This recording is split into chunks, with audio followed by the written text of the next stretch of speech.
शिक्षाप्रद कथा अर्जुन और चिड़िया की आंख। भारतीय महाकाव्य महाभारत की कथा के अनुसार शाही कुरु परिवार में कौरव और पांडव चचेरे भाई थे। उनका लालन पालन साथ साथ हुआ था, किंतु आगे चलकर वे एक दूसरे के प्रतिद्वंदी बन गए थे। किशोर पांडव और कौरव की शिक्षा का प्रारंभ गुरुकुल में हुआ था। भीष्म पितामह ने द्रोणाचार्य को उनका गुरु नियुक्त किया था। द्रोणाचार्य अनुशासन और अपने कौशल के लिए जाने जाते थे।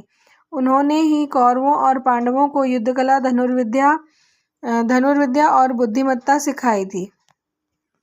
कुछ समय तक राजकुमारों को शिक्षा देने के बाद गुरु द्रोणाचार्य ने उनकी धनुर्विद्या की परीक्षा लेनी चाहिए।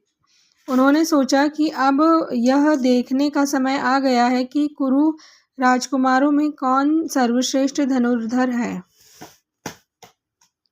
द्रोणाचार्य ने अपने एक सेवक को एक लकड़ी की चिड़िया दी और आदेश दिया कि उसे एक बड़े पेड़ की शाखा पर रख दो। तत्पश्चात द्रोणाचार्य कौरवों और पांडवों को पास की एक नदी के पार ले गए। उन्होंने अपने शिष्यों से कहा, अब तुम सबके धनुर्विद्या के परीक्षण का समय आ गया है।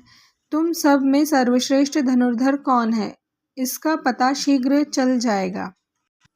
फिर द्रोणाचार्य ने एक और संकेत करते हुए पूछा, क्या तुम नदी के दूसरी ओर उस विशाल वृक्ष को देख रहे हो? राजकुमारों ने उत्तर दिया, जी गुरुदेव। द्रोणाचार्य ने पूछा, क्या तुम वृक्ष पर बैठी उस लकड़ी की चिड़िया को देख पा रहे हो? उन्होंने कहा, जी गुरुदेव, हम उसे देख पा रहे हैं। द्रोणाचार्य ने कहा, ठीक है। फिर उन्होंने राजकुमारों को आदेश देते हुए कहा, अब तुम सब एक एक कर आगे बढ़ो और एक उस लकड़ी की चिड़िया की आंख में अपने तीर से वार करो।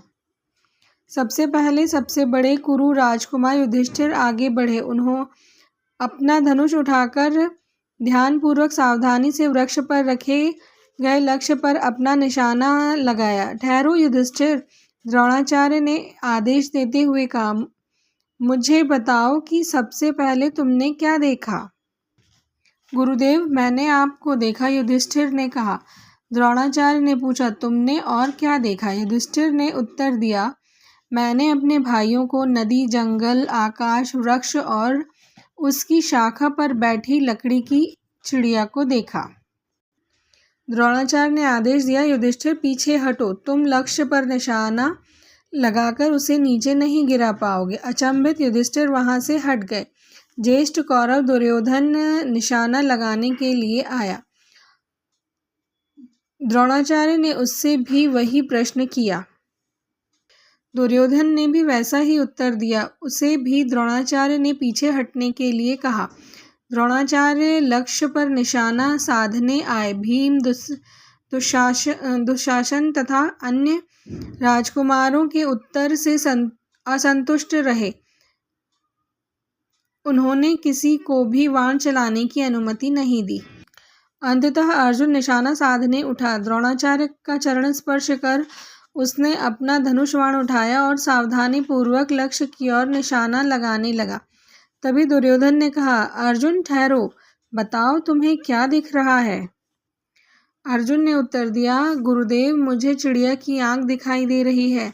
आश्चर्यचकित द्रोणाचार्य ने पूछा, क्या तुम मुझे नहीं देख पा रहे हो? अर्जुन ने उत्तर दिया, नहीं गुरुदेव। द्रोणाचार्य ने फिर पूछा, क्या तुम्हें नीला आकाश और जंगल नहीं दिख रहा है?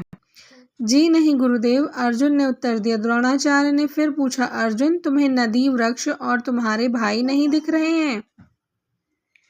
अर्जुन ने पुनः उत्तर दिया, नहीं गुरुदेव, मुझे चिड़िया की आंख के अतिरिक्त अन्य कुछ नहीं दिखाई दे रहा है। द्रोणाचार्य ने आगे दी, अर्जुन बाण चलाओ। अर्जुन ने अपना बाण चलाया। बाण सीधे वृक्ष पर बैठी लकड़ी की चिड़िया की आंख में जाकर लगा और चिड़िया नीचे आ गिरी।